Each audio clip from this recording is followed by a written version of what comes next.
mitoy kosa ny ezaka fampandrosoana ny tontolo ambanivohitra amin'ny alalan'ny fanoana ny sehatry ny fanatanjahantena sy ny tanora izay endraiketany groupe Bertin ary mitety ireo komina enina amby roapolo ao anatin'ny distrikna Tsimondrano mihitsy ny groupe Bertin manentana sy manohana ireo ty fanatanjahantena. Deo jerentsika ny fanadidina.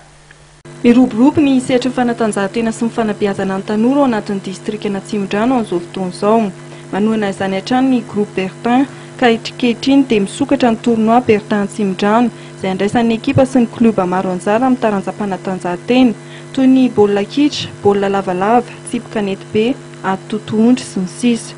Raha nisokafana toy ny Tanjombato vao ny herinandro lasa teo ny tournoi Bertin Tsimondrano tafiditra ao anatin'ny fankalazana amin'ny fetim-pirenena dia tsy diso anjara ireo hafa rehetra manana kianja filalovana ka tonga nanokatra ny teny amin'ny komuna Kadimanga sy ny komuna Fiombonana ny filohan'ny vondrona.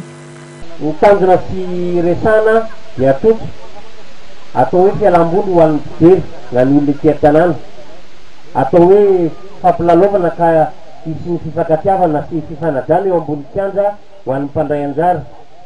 Ary raha resana amin'ny ankapobeny ny fanatanjahantena dia io no mampivorona sy mampiray atsika ka noho izany araky ny teniko teo aloha teo hoe fangatahanareo re izy ho anareo tanora, ho an'ny veteran, ho an'ny vehivavy tsy haiko raha misy any dia tsitsaka stelina no anohananay an'izany lalao izay karakarainareo zany ety Akadimanga izay azo lazaina ihany hoe apotimoti any. Nefa moa araky ny fotoana izay ny fanomezana dia tonga izay mifanotsina ary manome voninahitra ny tsirairay sy ho antsika vahoaka ety Akadimanga. Koa ny any teninay dia manohana ny mpanao fanatanjahantena ety Akadimanga ny tenanay engane ka mba ho lalao miendrika sy mba hampiralahina tanteraka ny tanjona ary ny zavatra izay kasainareo dia ho tsatsa daholo Manohana izao hetsika fampandrosoana ny tanora izao koa ny kandida be ny tanàna ilatsaka ofidiana ao amin'ny ireto komuna roa ireto ka ny ao Akadimanga dia ny jeneraly Rakotonaivo Charlie fantatra amin'ny anaram-bositra hoe Dadanaivo.